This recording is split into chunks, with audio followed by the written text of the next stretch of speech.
I wasn't supposed to be home for another week. My contract job in Denver had finished early, and I thought, why not surprise my wife and spend a quiet weekend at the lake cabin? That place had always been my reset button, peaceful, tucked away, and just far enough from the HOA politics to breathe. At least, that's what I used to think. It was a crisp Friday evening when I turned off the highway and rolled down that familiar pine-lined road. The sun was low, slicing gold through the trees, and for the first time in months, I felt relaxed. But the moment I reached the gated entrance of our HOA community, something felt different. The security guard at the front didn't even check my ID, just waved me through. Usually, he'd make me stop, smile politely, scan my pass. This time it was like he was expecting me. I even slowed down, rolled down my window.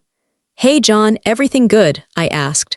He looked a little too nervous when he replied, "Oh yeah, all good, mister." His voice cracked at the end, and I could sworn he avoided eye contact. As I drove in, a strange unease settled over me. The neighborhood looked normal, trimmed lawns, porch flags, a few kids on bikes, but when I turned onto my street, my stomach dropped. There were 2 cars parked in my driveway. I knew every neighbor's car by heart, but these weren't familiar. One had a shiny HOA emblem sticker on the bumper.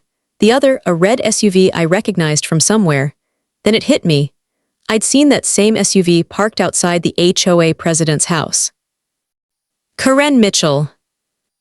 Now, if you've ever dealt with an HOA Karen, you know exactly the kind I'm talking about: perfect hair, clipboard like it's a weapon, and the ability to make a simple trash can placement sound like a federal offense. But this was new territory. Her car, in my driveway. I parked by the curb and just stared for a good 30 seconds, trying to make sense of it. The blinds were open, and from the front window I could see movement inside, shadows, boxes, furniture being moved. I blinked. My living room had boxes stacked by the couch. My couch. And someone was setting down a vase, one I didn't own. My first thought was maybe my wife had called in help for some renovation project. But my wife was still at her mother's house 2 states away, and she would told me. Then, through the window, I saw her. Hair, pink sweater, standing in my kitchen sipping coffee from my mug like she owned the place. I actually laughed, not because it was funny, but because it was absurd. I said out loud, "No way, no freaking way." I grabbed my phone, zoomed in with the camera just to be sure, and there she was, Karen Mitchell, president of the Lakeside HOA, standing in my home like it was part of her weekend getaway. My hands were shaking between disbelief and anger, but then a small grin crept in, because she didn't know something I knew. My cabin had 24-hour surveillance, not just 1 or 2 cameras, every corner, every room, and every door. I'd installed the system after a break-in 2 years ago. It uploaded automatically to a secure cloud. So whatever she was doing inside, I already had a record of it. I stayed calm. I parked my truck across the street, out of view of the front door, and pulled up the camera feed on my phone. The screen showed her and 2 other people, one man moving boxes labeled kitchen and bedroom. I could hear her voice faintly through the living room mic. "Move that one to the master," she said, like she was giving an order. "This place will do just fine for now. He's not coming back until next month." I froze. She knew my schedule. That meant someone told her. Either the guard or someone on the board. The realization made my blood boil. She laughed again, clinking her mug against one of the boxes. "Can't believe the idiot just left this sitting here. What kind of man owns property and doesn't even use it?" I took a long breath. Not yet, I told myself. Don't storm in.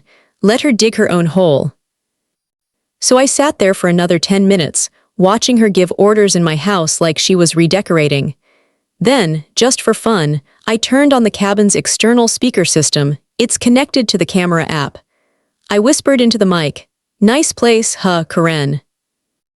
Her reaction was priceless. She froze mid-step, the mug slipped from her hand and shattered on the floor.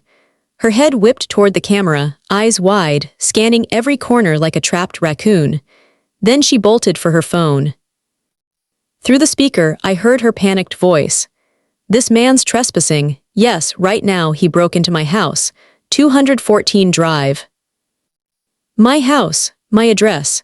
I almost laughed again, except the sound of approaching sirens cut through the quiet lakeside air. She had actually called the police on me for coming home to my own property. As the blue and red lights flashed against the trees, I stepped out of my truck and started walking toward my front porch. The air smelled like pine and panic. Karen stood at the doorway, pointing at me like she'd just caught a burglar. The two officers stepped out of their cruiser, one hand on his holster, the other holding a notepad. "Ma'am," one said, "what's going on here?" "That's him," she shouted. "He broke in." I raised my hand calmly. "Evening, officers. I'd like to report an intruder who apparently just moved into my home." One officer blinked. "Your home." Karen snapped, "No, my home." The second cop sighed. "All right, let's see some IDs." I handed mine over, still smiling. "Sure thing, officer, but once you do, maybe you'll want to see what's on my security feed." Because the show was just getting started. The two officers stood between us, their hands hovering near their belts like they were expecting trouble. Karen was trembling, but not from fear, more like outrage that her little plan had just hit a snag. I could see her brain working, trying to spin the story before anyone else spoke. "This man broke into my home," she shouted, her voice cracking with drama. "He's been harassing me for months." I stayed silent for a moment, just long enough to let her dig deeper. Then I took a slow breath and smiled at the officers. "If you don't mind, check the deed. The property's in my name, always has been." I pointed to the big brass number nailed to the porch post, 214. "And if you need proof, my ID matches the address." The younger officer took my driver's license and frowned as he typed something into his tablet. The other one kept his eyes on Karen, who was packing like a cornered cat. The silence stretched long enough for me to hear the wind off the lake and the crunch of leaves under her shoes. Finally, the officer looked up and said, "Ma'am, this record shows the house belongs to a Mr. Daniel. That's the same name on this ID." Karen froze, then her tone flipped in an instant from panic to fake sweetness. "Oh, that must be the mix-up. You see, Daniel and I, well, we had an agreement. He was renting the place to me while he was out of town." I tilted my head. "An agreement?" She nodded too fast. "Yes, we signed it weeks ago. It's just informal, verbal mostly." The cop gave her a look that said he wasn't buying a word of it. "So there's no lease, no written proof." Karen fidgeted with her sweater sleeve. "It's being finalized." I pulled my phone from my pocket. "Officers, would you like to see something that might help clear this up?" Karen's eyes went wide. "Don't you dare show them anything." But it was too late. I opened my home security app, scrolled to the feed, and pressed play. The screen filled with the image of Karen walking through my front door 2 days earlier, dragging in boxes labeled with her name. 2 men followed behind, carrying furniture. "Look at that," I said quietly. "Doesn't seem like she's a tenant, seems more like she's redecorating." The older officer stepped closer to see. On the video, Karen turned toward one of the men and said, "Put that in the master. This will be my new spot for the summer." Karen's face turned pale. That's edited, that's not real." "Ma'am," the officer said flatly, "this footage is time-stamped from a live cloud system. Doesn't look edited to me." I zoomed in on the frame. "You see the coffee mug, that's mine, the one she's holding right now." Karen's eyes darted to the mug still sitting shattered near her feet. Her voice dropped to a whisper. "You can't just record people like that. That's illegal." The officer shook his head. "Not in his own home, ma'am. He's well within his rights." She opened her mouth again, but no sound came out. For the first time since I'd met her, Karen looked genuinely lost. I could almost see her realizing that every smug word, every stolen minute, had been captured in perfect high definition.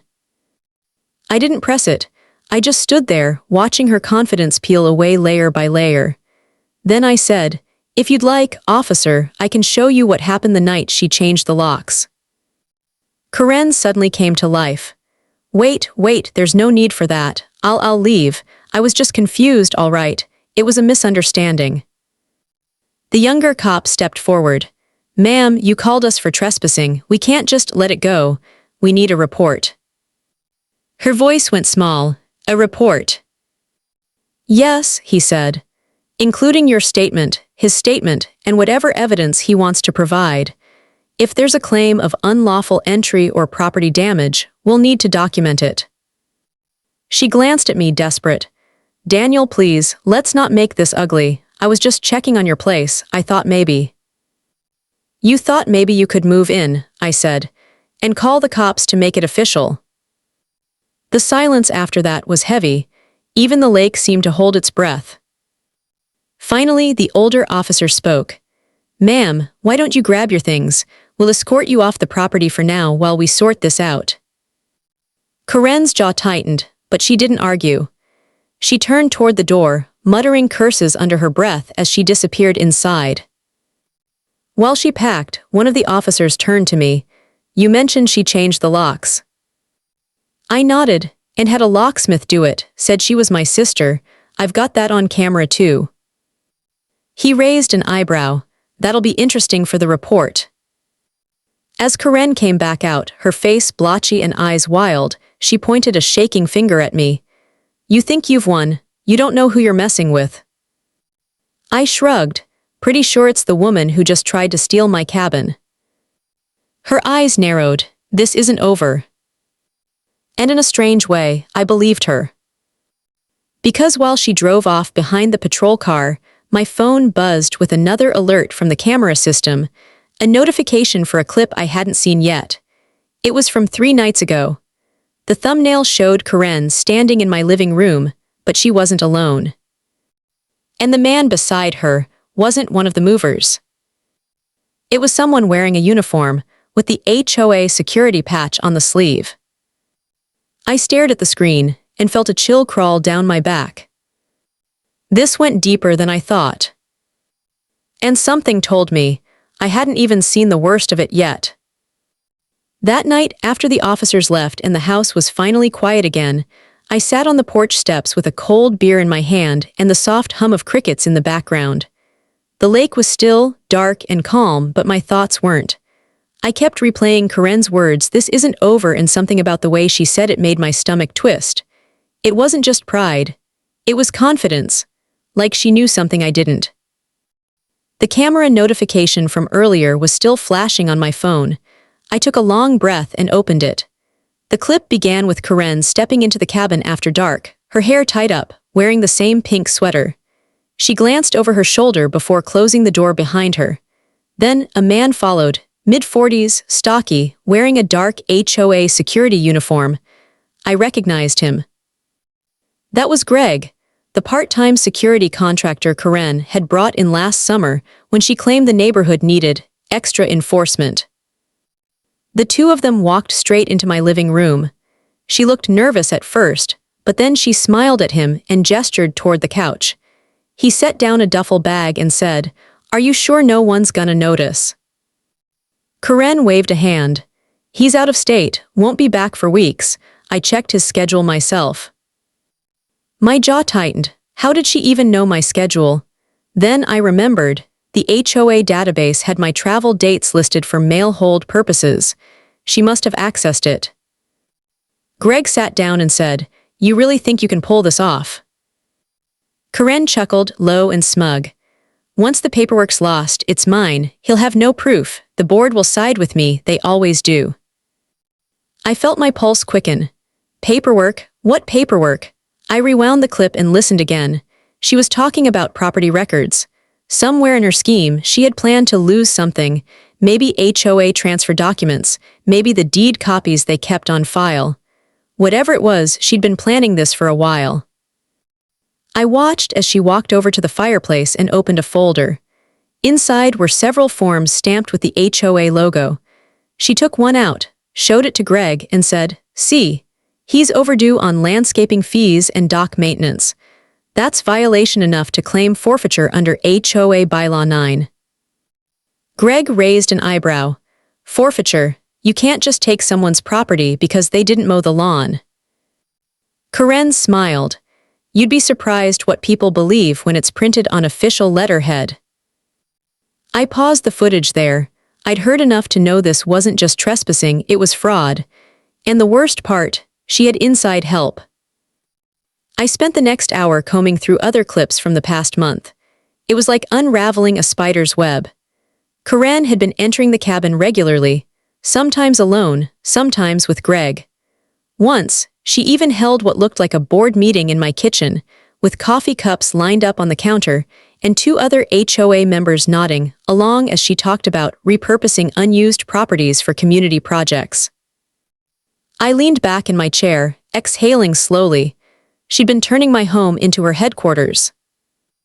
The next morning, I drove into town and visited the county recorder's office. I asked the clerk to pull up any recent filings or claims under my property address. Her eyebrows furrowed as she scanned the system. That's strange, she said. There was an inquiry logged last week under the HOA's name, something about a community reassignment, but it wasn't completed. That was it. Karen had actually tried to change the property's registration, probably backed out when she realized she needed my signature. As I left the office, my phone buzzed again. Another motion alert from the cabin, even though I'd locked up before leaving. My heart rate spiked. I tapped the feed. The camera showed a familiar face standing on the porch, Greg, the security guard.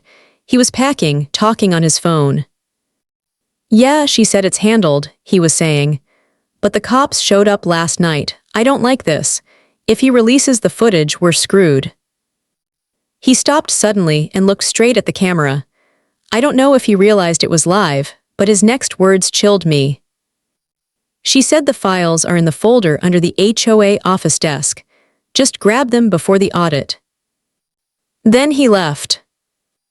I sat in my truck, gripping the steering wheel until my knuckles turned white. There were files, actual physical evidence, and they were hidden right in the HOA office. By the time I got back to the cabin, I knew what I had to do.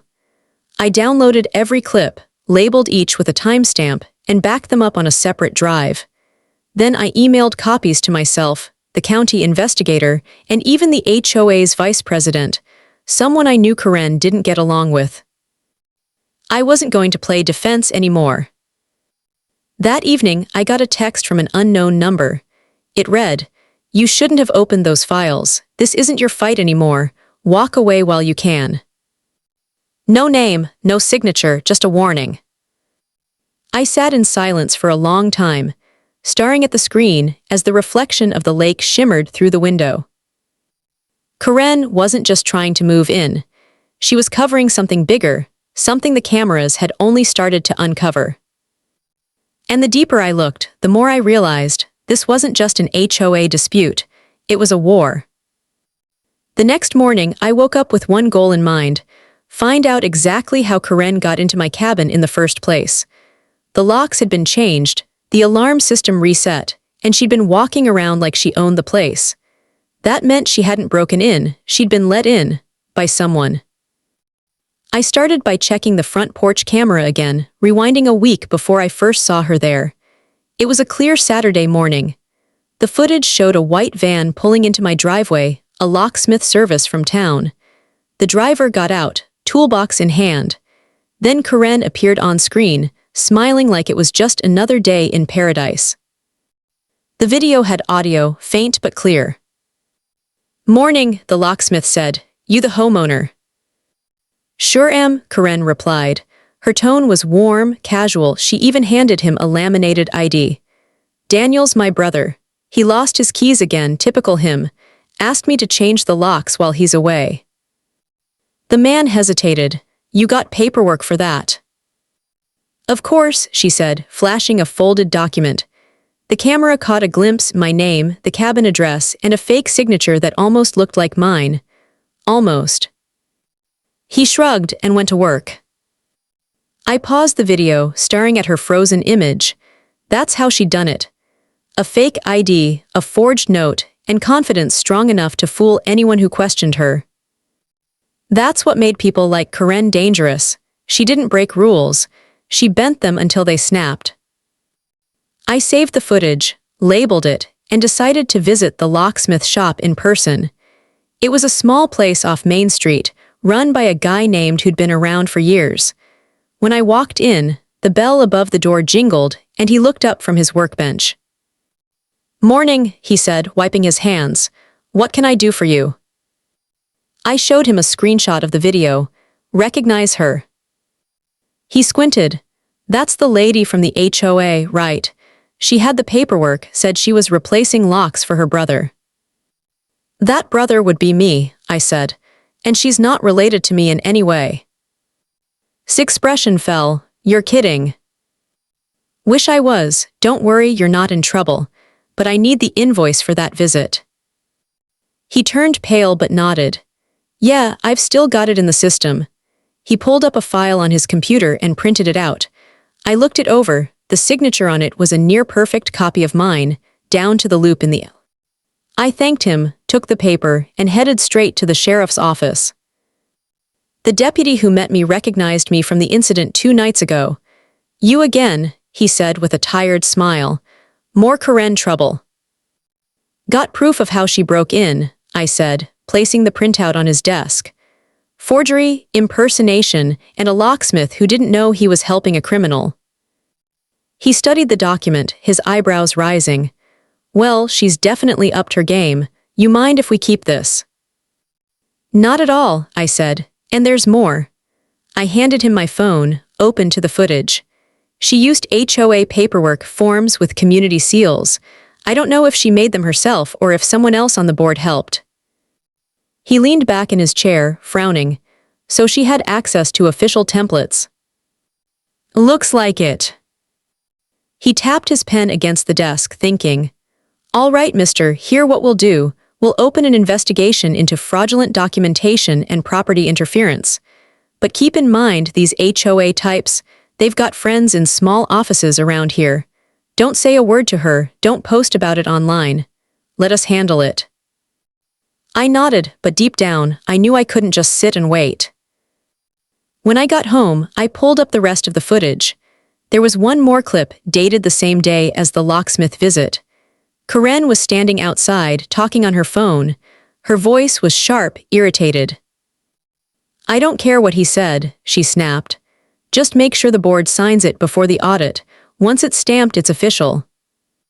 She ended the call and looked straight at the camera, or maybe through it, and smiled. That smile burned into my mind for the rest of the day. By evening, the sun had dipped low behind the trees, and the reflection off the lake turned the cabin windows into mirrors. I sat there, watching the water, knowing Karen was probably somewhere nearby, already plotting her next move. I'd spent years in that neighborhood, trying to stay out of the HOA drama. I'd paid my dues, followed the rules, even kept quiet when they fined me for putting up a non-regulation mailbox. But this time, she'd crossed a line she couldn't hide behind policy for. And she'd done it on camera. That night, I locked every door twice, backed up all my footage, and left a copy with a friend in town. If Karen thought this was over, she was about to find out what happens when the quiet neighbor fights back. But what I didn't know was that she wasn't working alone. And by the time I found out who was helping her, it would already be too late. 2 nights later, I was reviewing footage again when something new caught my eye. It was almost 2:00 a.m., the kind of hour where the lake is still, and even the crickets take a break. My motion alerts had gone off, but I hadn't checked them right away. When I finally pulled up the clip, the hairs on my arms stood up. Headlights, a car pulling slowly up my driveway, lights dimmed halfway. The timestamp confirmed it. 1:47 a.m., the vehicle stopped just shy of the porch. A figure stepped out. Karen. She wasn't alone this time. 2 men followed her, dressed in dark jackets. One carried what looked like a large folder or case. They moved quickly and quietly, like they'd done this before. Karen whispered something, pointing toward my front door. The camera's night vision made her eyes shine pale white as she smiled. That same smug expression she always wore when she thought she was untouchable. I froze the video and stared. Why would she come back in the middle of the night if she'd already been kicked out?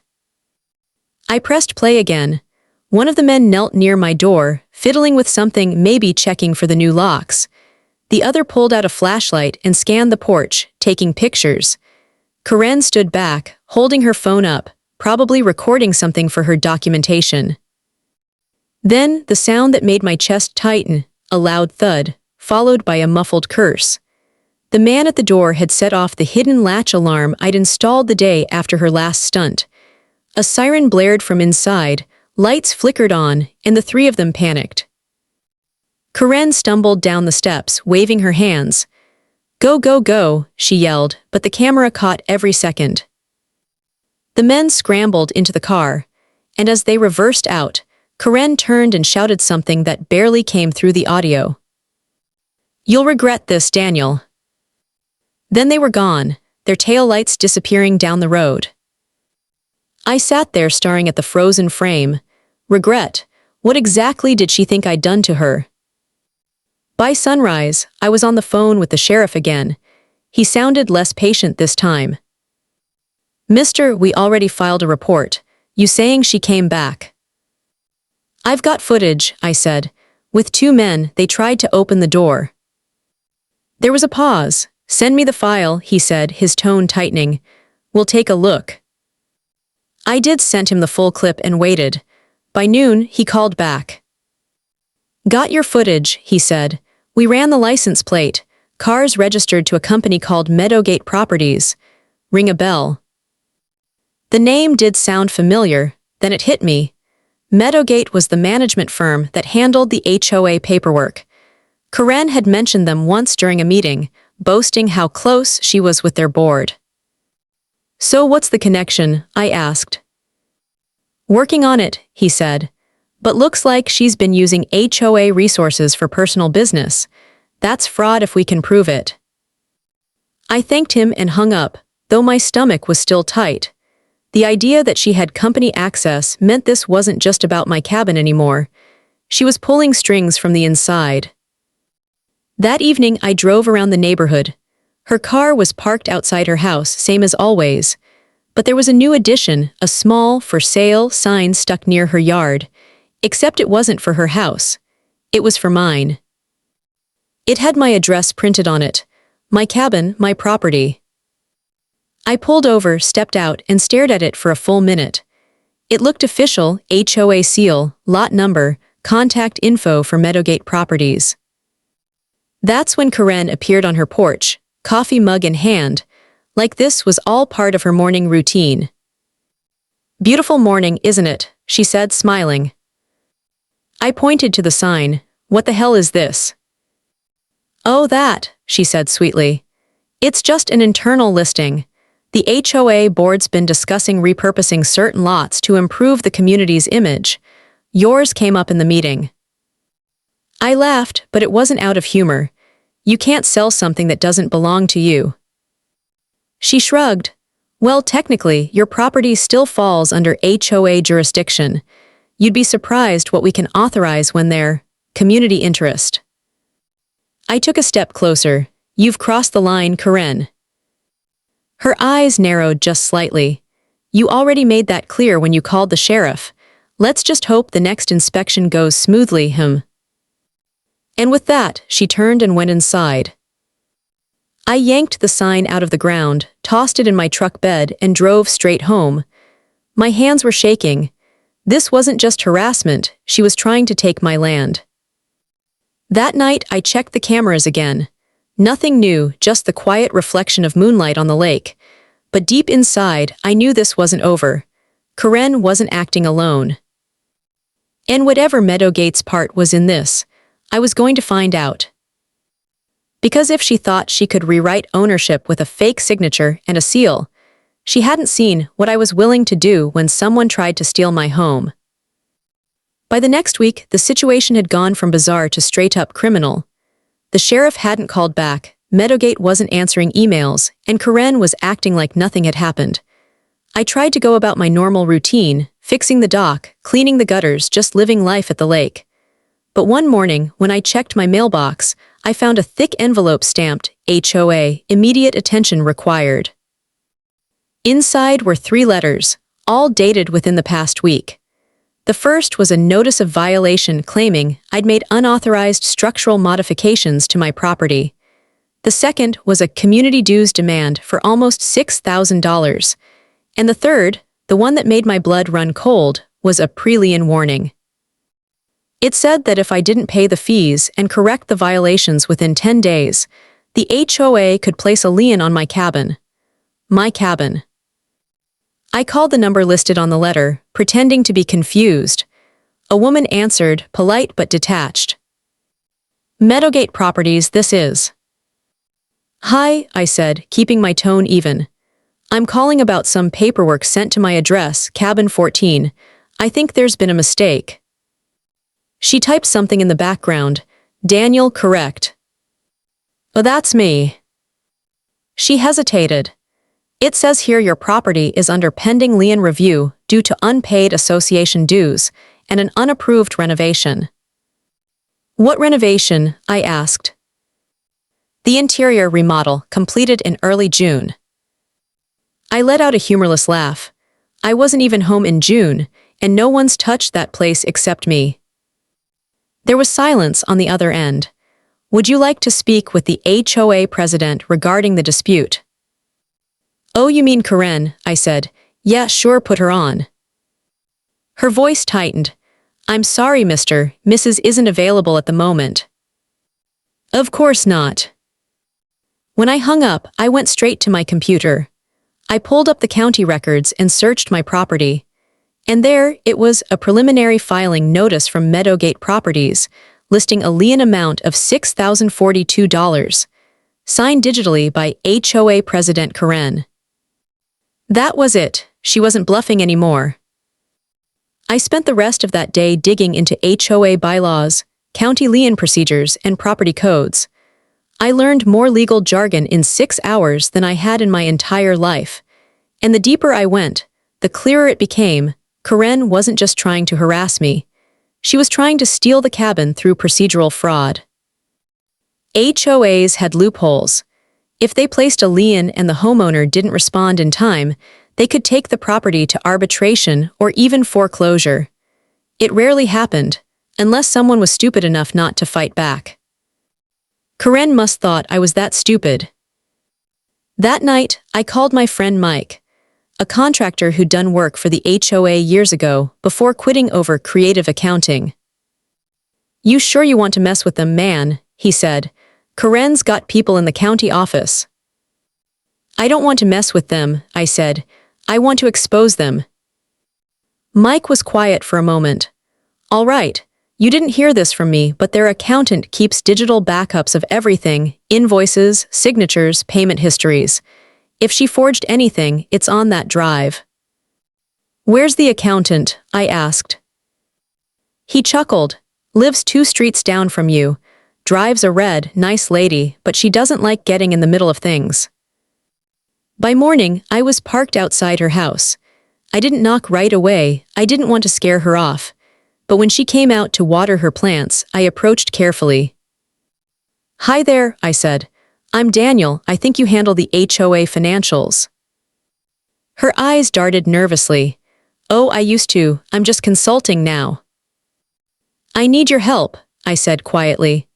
Karen filed a lien on my property using forged paperwork. I've got proof of her other break-ins and false claims. If she's used your documents, I just need a confirmation off the record. She looked around, then motioned for me to lower my voice. Mister, I don't know what's going on between you and Mrs., but something's been strange lately. There've been documents uploaded with your signature, yes, but they weren't from your file. They came from hers. I frowned, meaning. She's been reusing digital forms from other accounts, copying signatures, dates, even file codes. I flagged it once, but she told me the board approved it. I didn't want to lose my job. I could tell she felt guilty. If I give you the proof, she whispered, promise me you won't say where it came from. You have my word. She went inside and came back with a small USB drive. Everything you need's on here. Invoices, digital stamps, access logs. If she touched your file, you'll find it there. I thanked her and left, heart pounding. That night, as I plugged the drive into my laptop, I finally saw what Karen had been doing.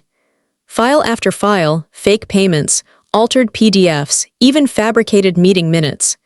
She used HOA letterheads and board seals to cover her tracks. But one document stood out. A property transfer authorization with my signature, dated 2 months from now. It wasn't just about the lien anymore. She was preparing to transfer ownership entirely. And she had no idea every click she made was still being recorded, not just by my cameras, but by her own accountant's logs. Karen thought she'd buried me in paperwork. She didn't realize she'd just handed me the shovel to dig her out. By now, my cabin felt less like a home and more like a war room.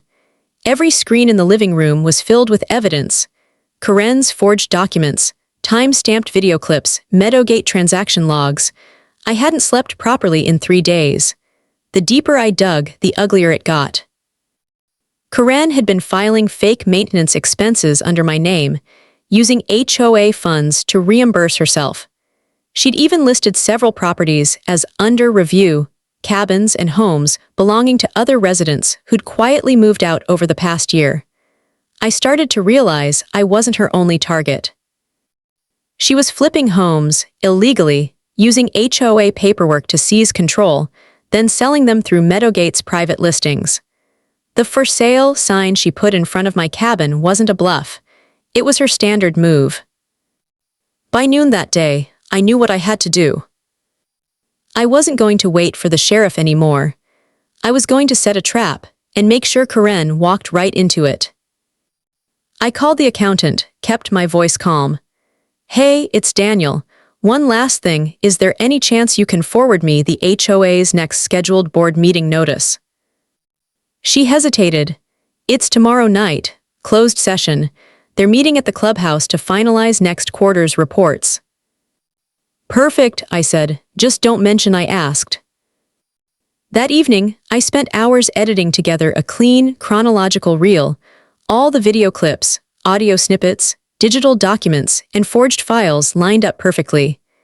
I even overlaid timestamps from her Meadowgate access logs with my own camera footage. By the end, it looked like a documentary of her downfall. When I was done, I backed it up on 3 drives and uploaded a private copy to a cloud server labeled Evidence, Cabin 14. Then I waited. The next night, I arrived at the HOA clubhouse early. The parking lot was mostly empty except for a few board members' cars. Through the large windows, I could see them gathered around the long oak table, papers spread out, Karen seated at the head like a queen holding court. She looked perfectly composed, crisp blazer, pearl necklace, that calm smile she wore when she thought she was in control. I walked in quietly, heads turned. "Daniel," she said, her voice dripping with fake surprise. "This is a closed session meeting. Homeowners aren't allowed unless invited." "Then consider this an invitation," I said, setting my laptop on the table. She frowned. "You need to leave." "Sure," I said, "right after you see what I found." I hit play. The first clip showed her standing outside my cabin, talking to the locksmith. The audio came through crystal clear. "I'm his sister. He asked me to change the locks." The room went dead silent. Then came the night footage, her and the 2 men at 2 a.m., triggering my alarm. Someone in the room muttered, "Is that the president?" Karen tried to interrupt. "This is edited, it's out of context." "Hold on," I said, fast-forwarding. The next screen displayed her fake lien paperwork, her forged signature next to mine, and finally, the digital log from Meadowgate showing her personal login credentials used to upload the files. I zoomed in on the timestamp.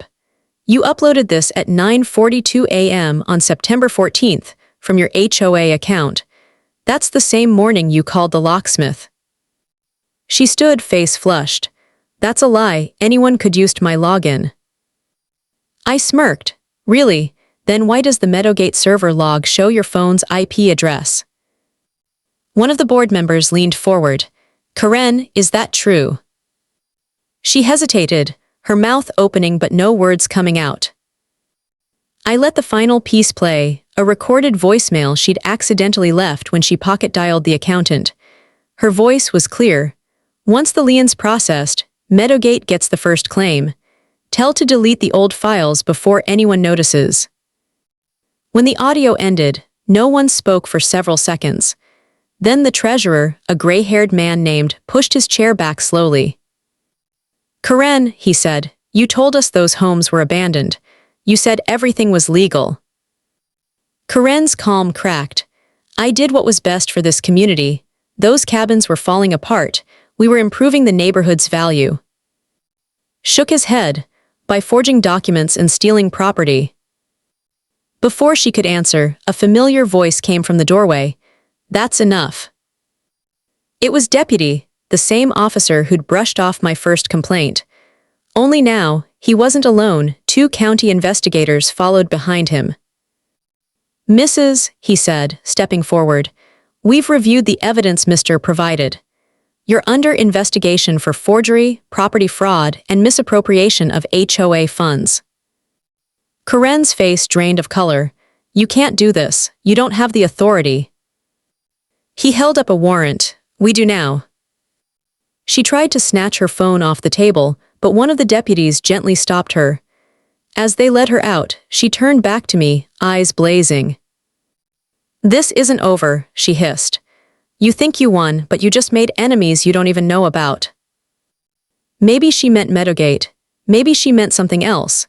But as the door shut behind her, I finally felt something I hadn't felt in weeks, quiet. The board members sat in stunned silence, rubbed his temples. Daniel, I don't know how to thank you. You just saved half this community. I closed my laptop and stood. Just make sure it doesn't happen again. Outside, the night air felt cleaner than it had in months. The lake reflected the clubhouse lights like tiny stars. But Karen's final words still echoed in my mind. Enemies I didn't even know about. And as it turned out, she wasn't wrong. Because the next morning, a black SUV pulled up outside my cabin with a Meadowgate logo on the door. The SUV sat there for almost 10 minutes before the driver stepped out. It wasn't a sheriff's deputy this time. The man wore a charcoal gray suit, polished shoes that didn't belong anywhere near gravel, and a calm expression that was too practiced to be genuine. He adjusted his tie as he walked up my porch steps and knocked once, firm and steady. Mister, he called out, name's Richard Hale, I represent Meadowgate Properties, mind if I have a word? I opened the door, keeping my phone camera angled slightly upward, recording. You've got 30 seconds. He smiled faintly. I'll take 10. We'd like to offer a settlement regarding your property. The association acted outside policy, but Meadowgate is prepared to compensate you for any inconvenience. A generous figure. He reached into his briefcase and laid a document on my porch railing. It was a formal letter, Meadowgate's logo on top, my address below. It offered to purchase my cabin for triple its market value, provided I signed a confidentiality agreement and my complaint against the HOA. I almost laughed. You think I'm selling? I think you're tired, he said smoothly. People like Karen, they get messy, but Meadowgate values discretion. You take the offer, this whole thing disappears. He looked around at my cameras, then back at me. You wouldn't believe how many people just want to move on. I crossed my arms. You mean the other families Karen forced out? His eyes narrowed, but his voice stayed calm. You misunderstand. Mrs. was enthusiastic. She exceeded her authority, that's all. I stared at him for a long moment. So, you're telling me Meadowgate had no idea she was using your documents, your seals, and your servers to commit fraud? He didn't answer, just gave that same polite smile. That's what I thought, I said, stepping closer. You didn't stop her because you were profiting from it. He didn't flinch, didn't blink. I'll pretend I didn't hear that. I pointed to my porch camera. Too late, the camera heard it. For the first time, his mask slipped. A flicker of irritation crossed his face before he collected himself. You'll regret this, mister. You really don't want to fight a corporation that writes the local zoning laws. He turned to leave, but I stopped him. Funny thing, I said, I already did. He paused mid-step. I held up my phone, showing the live feed, a news broadcast from the county channel. There it was. HOA president and property management firm under investigation for fraud. The story had aired 30 minutes ago, thanks to the folder I'd sent the sheriff's office and 2 journalists last night. Richard's jaw tightened. You went public. I went honest, I said, big difference. He exhaled through his nose, slow and deliberate, then gave a single nod. Then I suppose we'll see where the cards fall. He got back into the SUV and drove off without another word. For the first time in months, the road leading to my cabin was empty.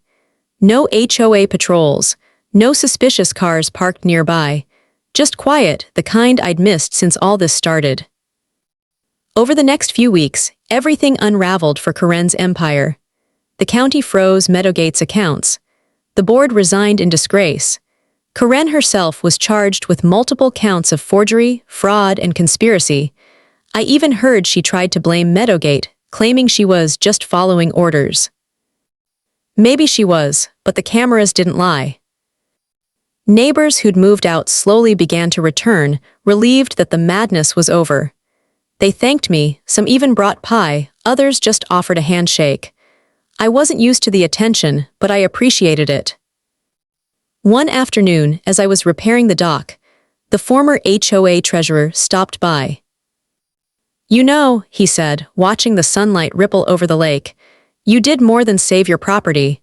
You saved this place. I smiled faintly. I didn't do it alone. Karen did most of the work, she just didn't know it. He laughed at that, shaking his head. So what'll you do now? I looked out at the water, calm and endless. Keep the cameras running, just in case. He nodded, then left me there with the breeze and the sound of the lake brushing against the dock. That night, I sat by the window, laptop open, scrolling through old footage one last time. The clip of Karen on my porch, pretending to be my sister. The one where she smiled straight at the lens before her whole world began to crumble. I deleted the files, one by one, until only one folder remained, labeled Lessons. Inside was a single note I'd typed out for myself. Never underestimate how far someone will go when they think no one's watching. Outside, the water shimmered under the moonlight, and for the first time in a long while, I didn't feel like I had to look over my shoulder. The cameras stayed on, not because I was afraid, but because I knew what they represented. Truth, proof, justice. And maybe, somewhere out there, Karen was watching the same moon from a very different window. If she was, I hoped she finally understood what I'd learned the hard way. When you try to steal from someone who sees everything, the only thing you end up losing is yourself. The lake stayed still that night. No lights, no visitors, just peace. And for the first time, my cabin finally felt like home again. Every HOA has a story on HOA Headaches. You'll hear the ones they tried to bury. Subscribe today.